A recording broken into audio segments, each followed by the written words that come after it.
My name is Joanne Horning, and I am the founder and executive director of the San Francisco Bay Area affiliate of Susan G. Komen. Thank you for joining us for the second presentation of our educational web series featuring monthly discussions focused on current breast cancer issues and presented by prominent Bay Area physicians and researchers. Today I am pleased to present Dr. Willliam H. Goodson III, Senior Scientist from California Pacific Medical Center in San Francisco. In this episode, Dr. Goodson will discuss chemical exposure and cancer, facts and questions. At Susan G. Komen, our goal is to save lives and end breast cancer forever. Thank you for joining us.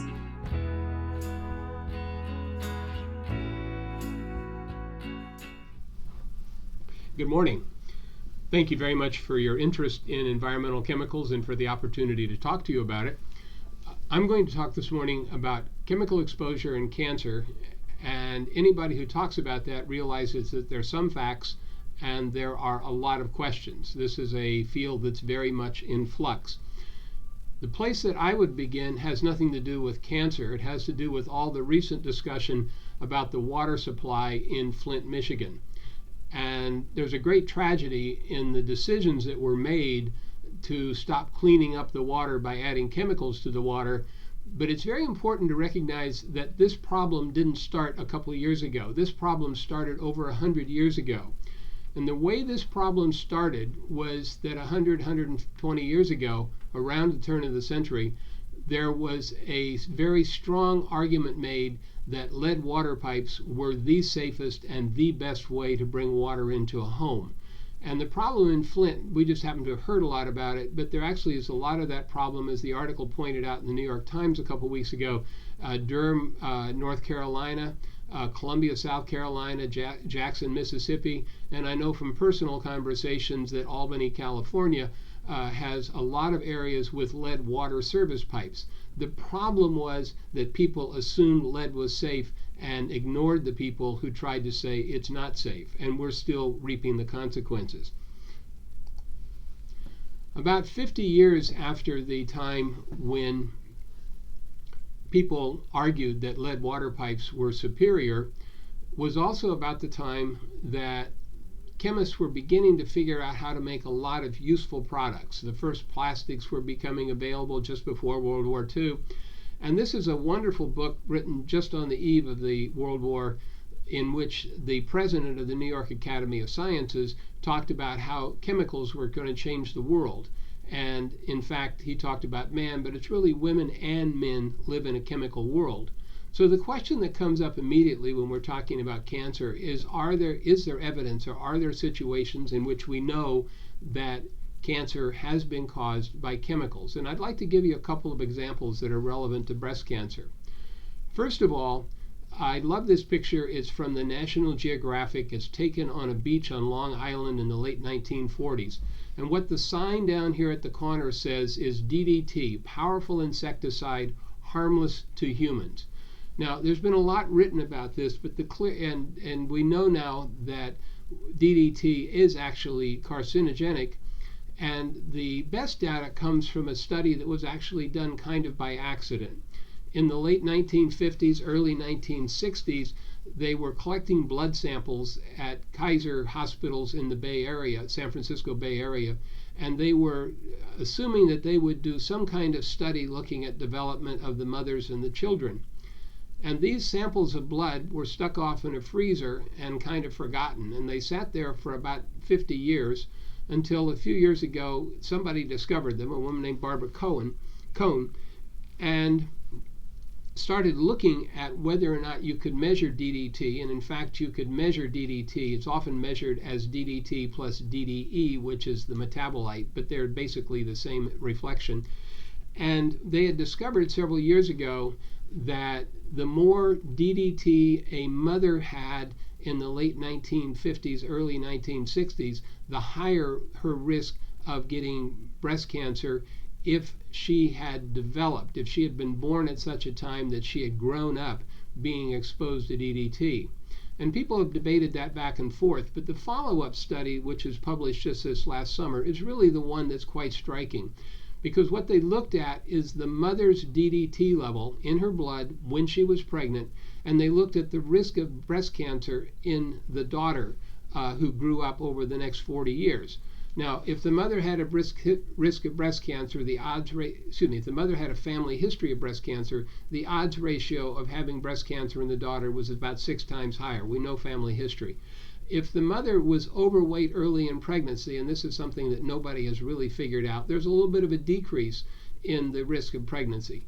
But if you looked at the increasing levels of DDT in the blood of the mother while she was pregnant with the child, the way doctors talk about it is they take all the blood levels and they rank them from the highest to the lowest. They take the top quarter, that's the highest quartile. They take the bottom 25%, that's the lowest quartile.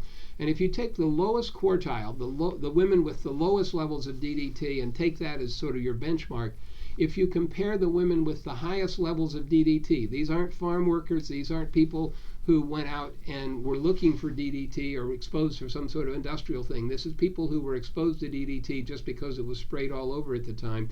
If you look at the women who were in the highest group, they had 3.5 times the risk of developing breast cancer in the daughter.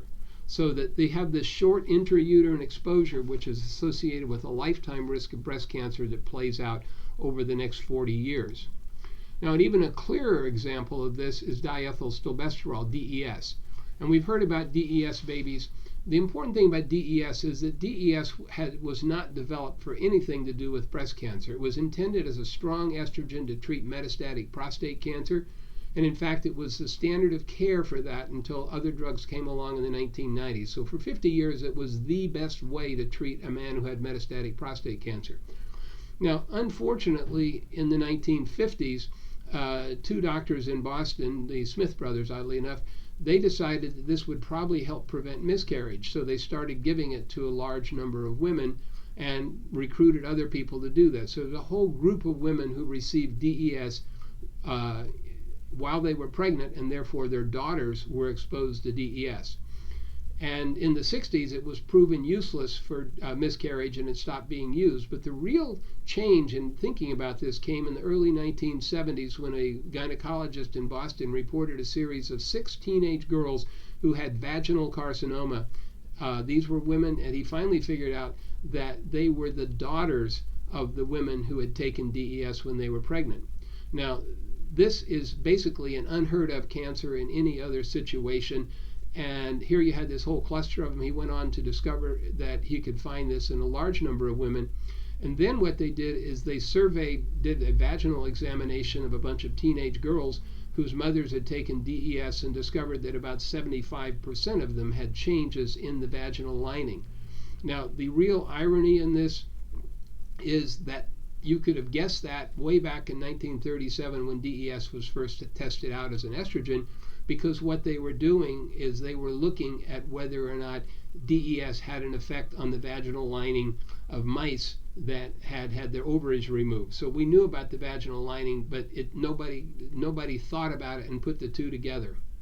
So you have this estrogenic effect, and then in the 90s, which is about 40 years later, it was shown that the mothers who had taken DES, even this short exposure, had more breast cancer. And finally, just a couple of years ago, in follow-up of these women, the babies, the daughters born whose mothers had taken DES during pregnancy, whose only exposure to DES was when they were a fetus, found that by age 40, they had almost twice as much breast cancer.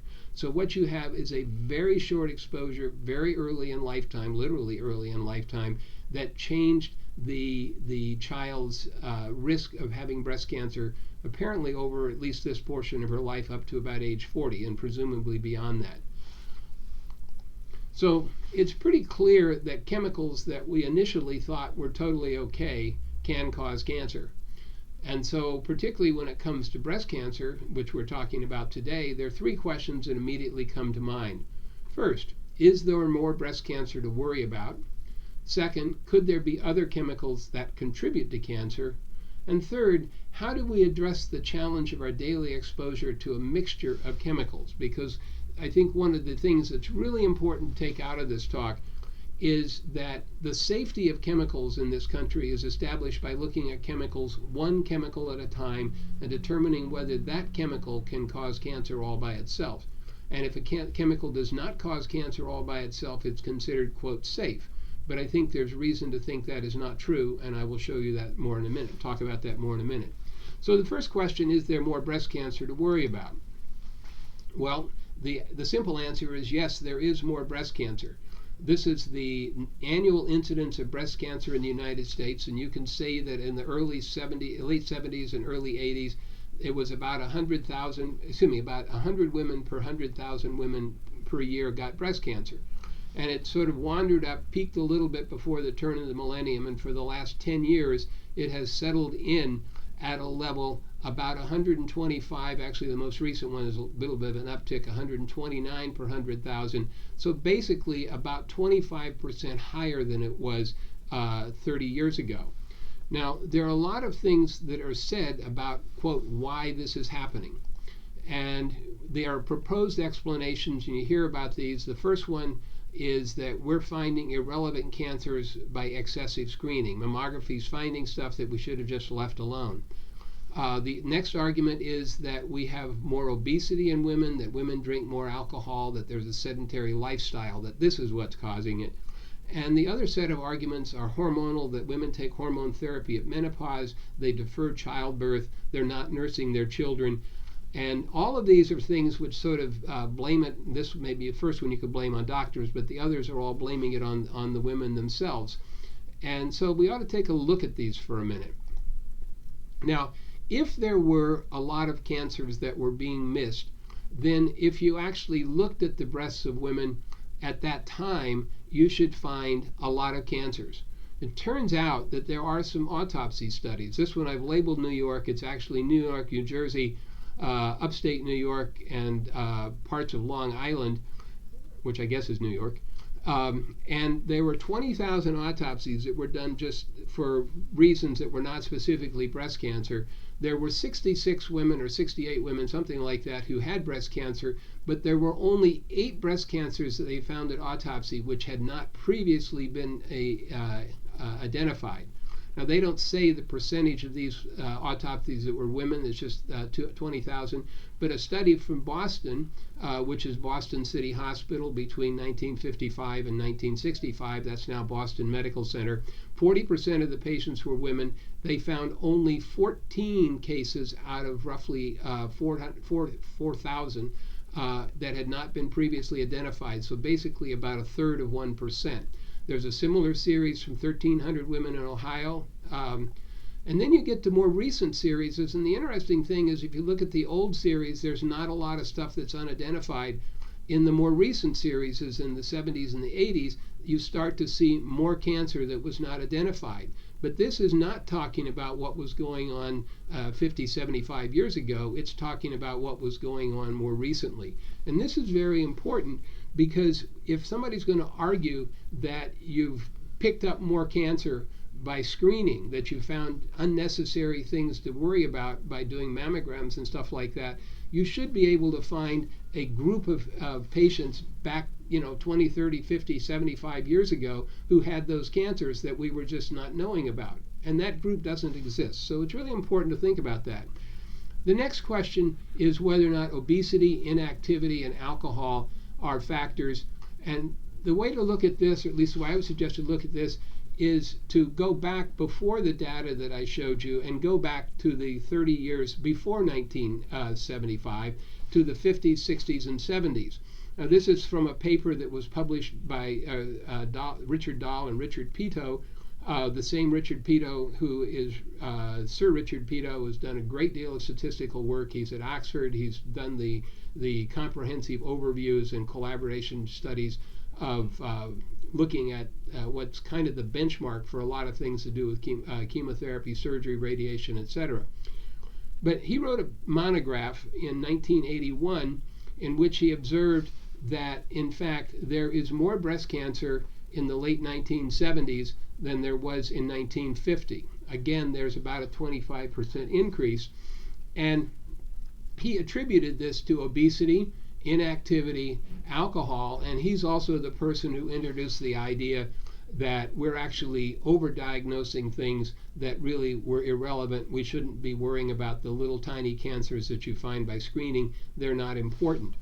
So this excuse has already been used, and one of the funny things about PowerPoint is you can take and adjust the slides so that you can take this graph and put it on top of this graph and make the scales be the same. And what you can see is that from the 1950s to around 2010, there's been almost a doubling, or actually a little over a doubling, in the incidence of breast cancer.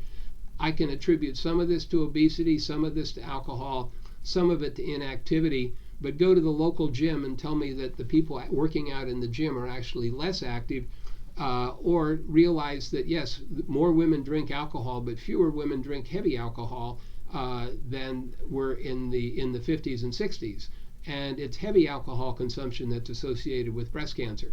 So you can't sit there and you can look at one part of the curve and say, well, maybe it's this, but then you're stuck looking at the whole curve and realizing the increase is very striking, and you have to have something to think about why that happened. So why is there more invasive breast cancer, and what sort of factors do we need to be looking for? One of the things, and this is not original to me, it's Anderson at the National Cancer Institute figured this out, but it's a great paper, JCO 2010. He looked at this line, which is the line I've showed you for the incidence of breast cancer in women. He then turned attention to this little line across the bottom. This is breast cancer in men, and when you put them on the same scale, it looks like the men's breast cancer has stayed the same, but it has not. Male breast cancer started out at roughly 1 per 100,000 men in the 1970s, and it has bounced around much like breast cancer in women, and for the last 8-9 years, it is basically about 1.2 breast cancers per 100,000 men per year.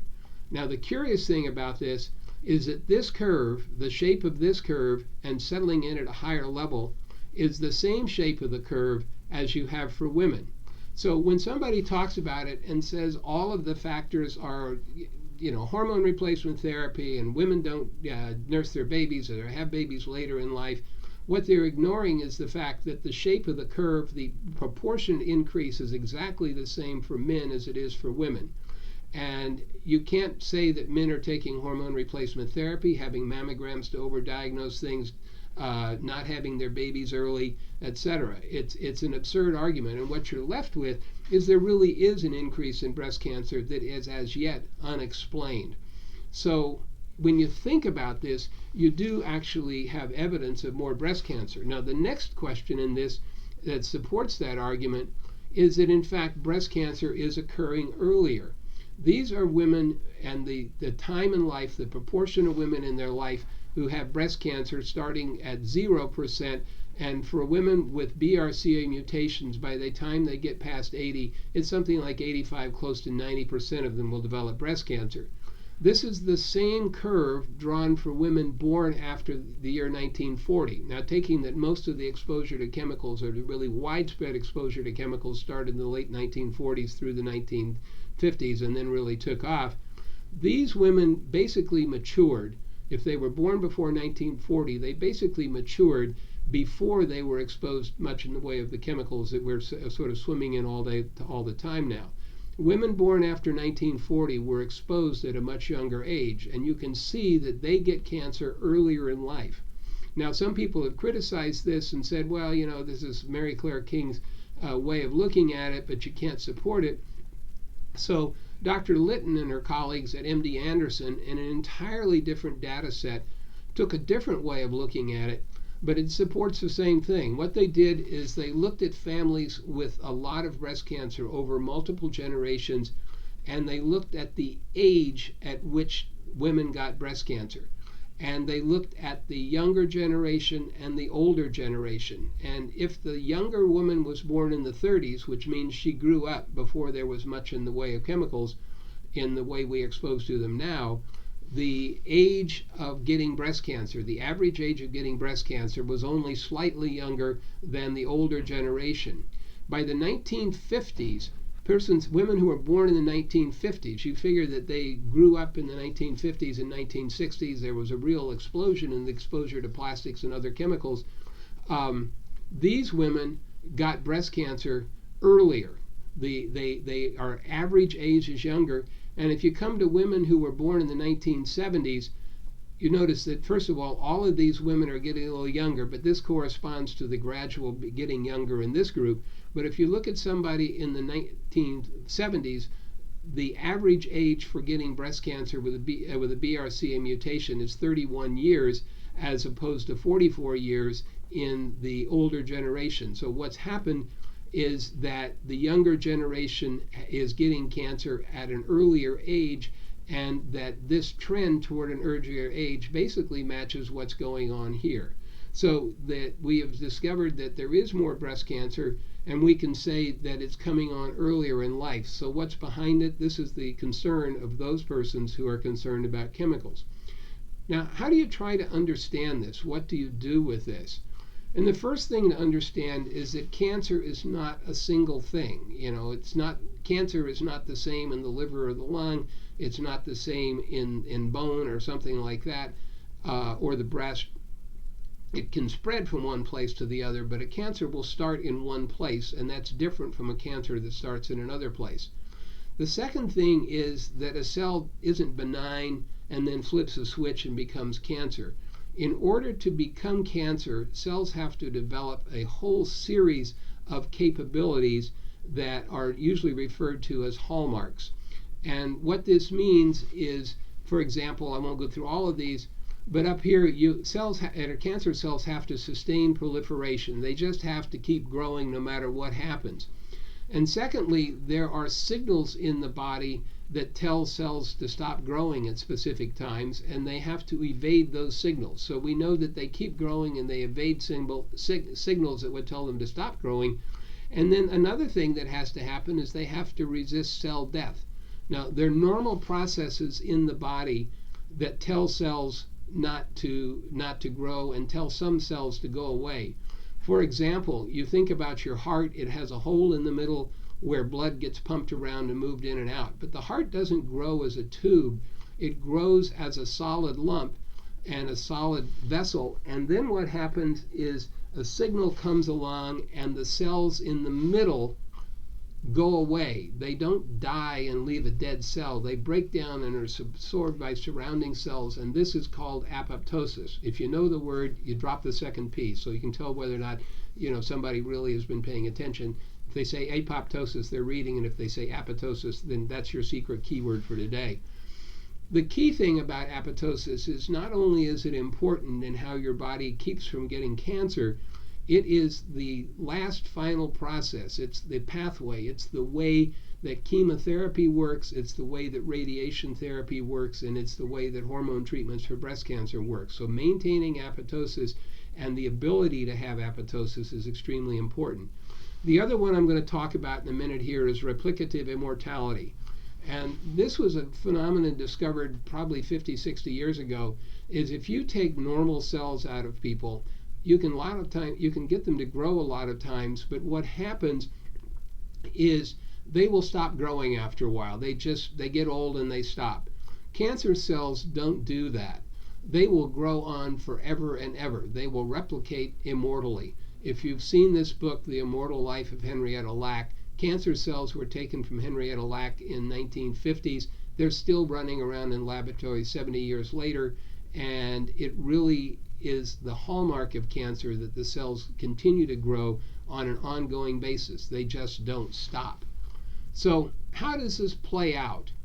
Well, one of the important things to recognize is that all of these hallmarks are important. You have to acquire them.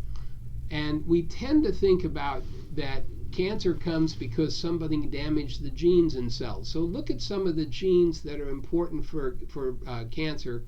And you have the BRCA1 and 2, you have PALB2, Lynch syndrome, and all of these genes are basically involved in the repair and maintenance of the other genes in the cell. So people talk about BRCA1 and 2 as though it caused cancer. The BRCA1 and 2 doesn't cause cancer, it fails to prevent cancer, because what it is a gene that repairs damage to the DNA, and when it's not working, when the BRCA1 and 2 gene, 1 or 2 gene are not working, then you have abnormal breaks that don't get repaired, and so it's a failure of repair. And so all of these mutations in BRCA1 and 2, PALB2, Lynch syndrome, all of these involve DNA, and they directly affect the ability of the body to keep DNA going.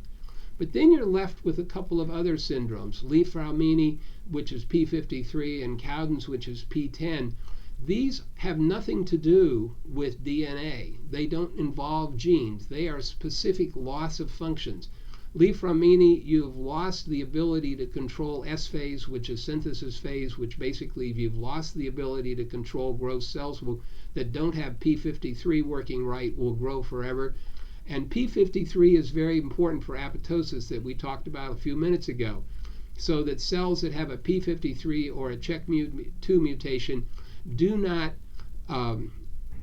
die when they're supposed to, and they will grow when they're not supposed to. And that has nothing to do with changing any other gene other than this one change. It doesn't give you the other hallmarks. They have to come from someplace else.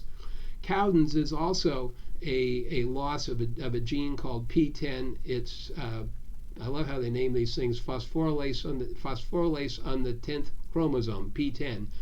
And this is involved in growth suppression. So when P10 is normally there, it suppresses growth. I sometimes think about it like a car rolling downhill. The car is we're all rolling downhill toward cancer, all of us all the time, and P10 is kind of like the brakes that keeps the car from going faster and faster and getting us in trouble. And when you take away P10, you really do get more cancer because you've lost growth suppression.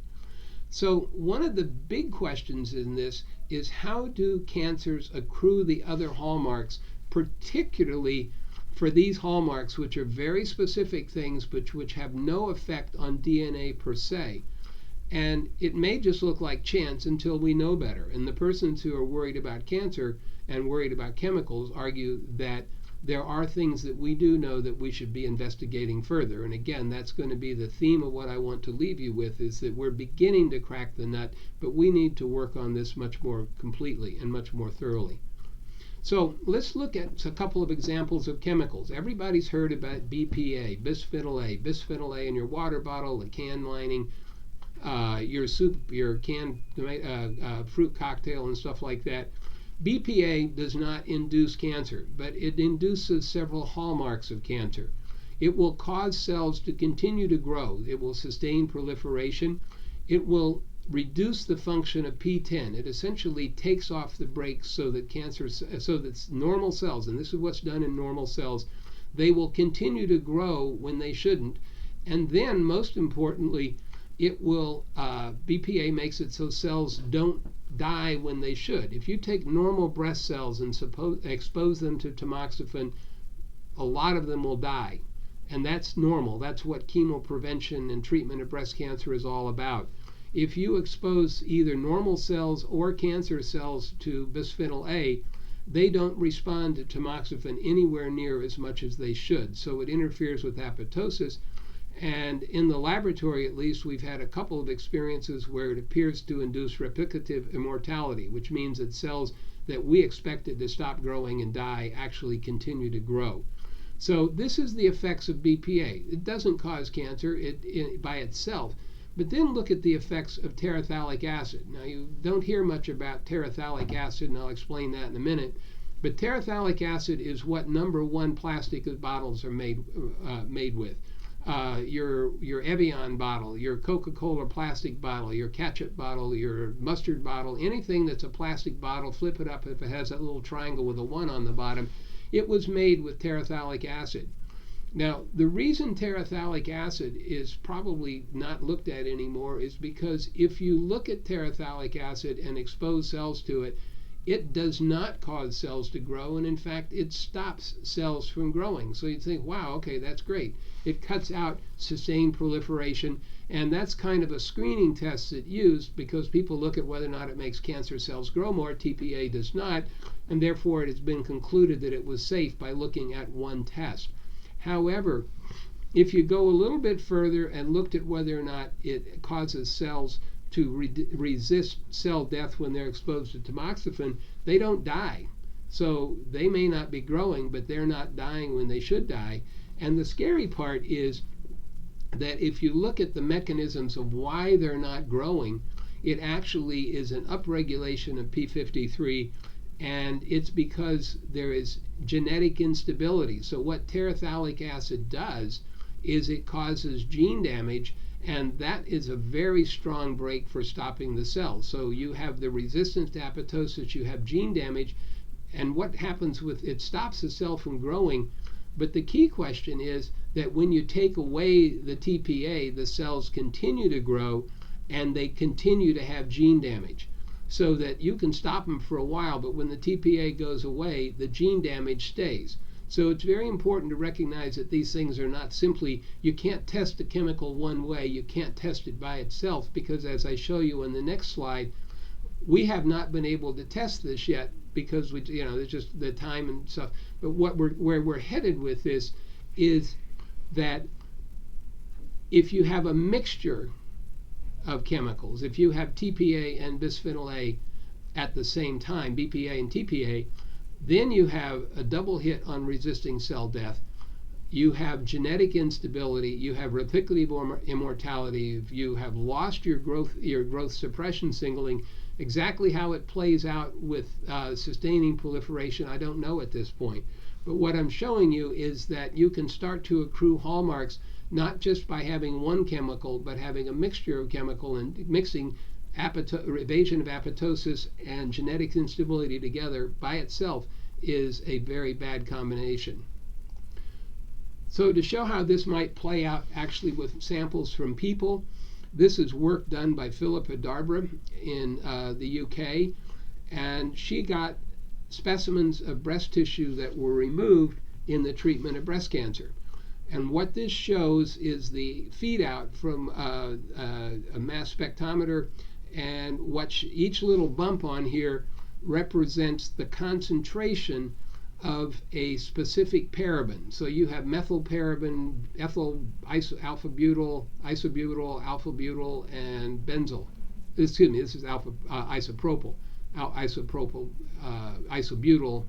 Anyway, each one of these is a little spike, represents the concentration that's measured in the breast of one woman who had cancer. She's done a whole series of things, but it always comes up with sort of a profile for the patient. Most of these things are what's in cosmetics, skin care creams, and things like that. Some of them are in medicines, IV tubing, IV preparations, and stuff like that.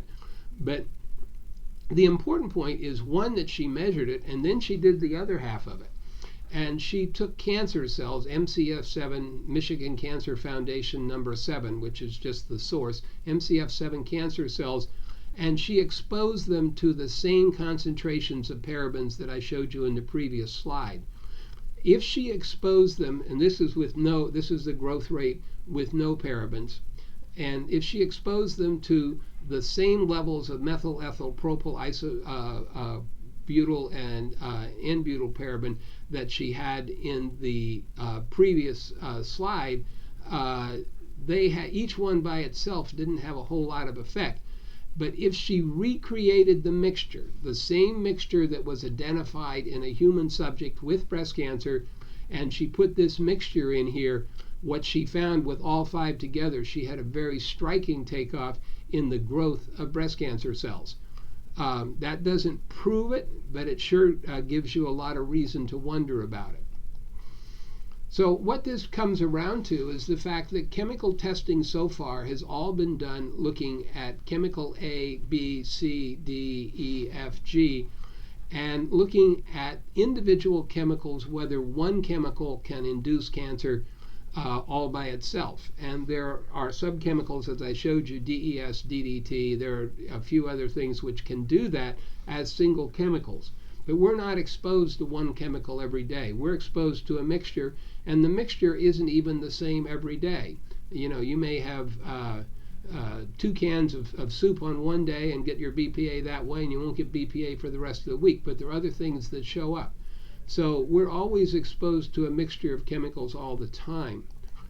Now, this idea, this observation, is what led to the Halifax project. Leroy Lowe is a professor at Halifax Community College, of all places, Nova Scotia Community College in Halifax.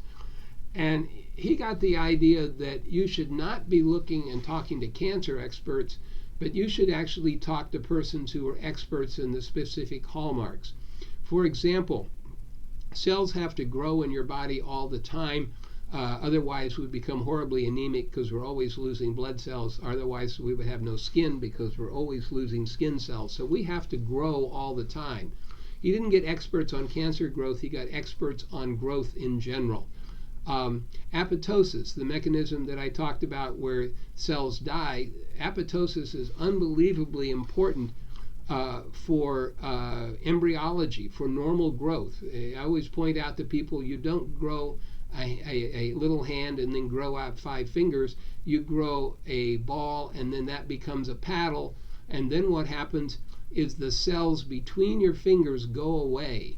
So apoptosis was that process, and apoptosis is unbelievably important. But you can look at apoptosis independent of cancer, and that's what he did. Is he got people who are experts on all of the hallmarks that I showed you. There are 10 hallmarks plus a group, an 11th group that was sort of overlooking all of this. And you can go to the website and get the part of the video report on this, or you can just Google NIEHS, which is the National Institute of Environmental Health and Safety, August 25th, 2015, when this was a topic of a symposium. And what he asked these people to do is to consider the possibility is whether could chemicals that are not classified as carcinogens affect single hallmarks. So can you have chemicals that can affect one hallmark and just that one hallmark, and is that a chemical that you find around us? And the question they were asking is whether or not not one chemical, but whether or not if you had a mixture of chemicals that are not carcinogens, but whether or not a mixture of chemicals could induce all of the hallmarks and essentially function as a virtual carcinogen. They reviewed 89 chemicals in detail. 50 of these chemicals, or 59% of these 89 chemicals, which were thought to be non-carcinogen, had low dose effects on hallmarks, which means that 89 chemicals were looked at, 50 of them in environmentally relevant concentrations, the sort of things you can measure in blood or in urine or in daily exposure at low dose, had effects that would affect one hallmark. And so what this project did is it didn't confirm, and we can't give you a list of chemicals that are going to cause cancer, but it confirmed the possibility that this could actually happen. There's a whole issue of carcinogenesis. If you Google carcinogenesis and look for the June 15th special issue, 2015, in fact, it's all online. You can go look at it and read it in great detail. But what you come out of this and how this meeting ended, and where I would like to leave it with you today, is that Halifax is this beautiful town, and we had glorious weather, and at the end of the day, there was a cruise ship sailing out, and took this snapshot as it's heading out. That's the Atlantic Ocean. There's nothing between that little blip of blue on the right side and Ireland and Greenland except the Atlantic Ocean. And I thought about this, and I realized that cruise ships are highly successful because they don't scare the bejesus out of passengers. And they do this because they have fast ships and they have extremely good weather forecasting. And what they're able to do is if there's a storm over in one area, they take the ship to another area.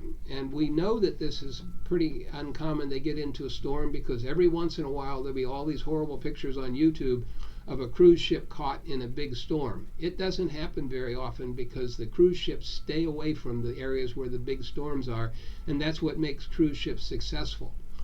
Up to the present, studies of environmental chemicals and how they might affect cancer have been operated on the same way as a cruise ship is operated. They've stayed away from the mixtures, they've stayed away from the combinations, they've stayed away from the things that we really live with all the time. The reason I reference the perfect storm is because the site for the perfect storm in the book, the movie, and all that sort of stuff, where the waves were fantastically high, that was about 600 miles east of Halifax, Nova Scotia. And you have to, if you want to understand what's going on in the storm, you have to actually go into the storm. And the message I would like to leave with you is that current chemical testing has basically been done on the basis of looking at individual chemicals. It's like the cruise ship that goes away from the storm. There's almost no information on what happens in mixtures. There's the work from Philip Hadarber I showed you.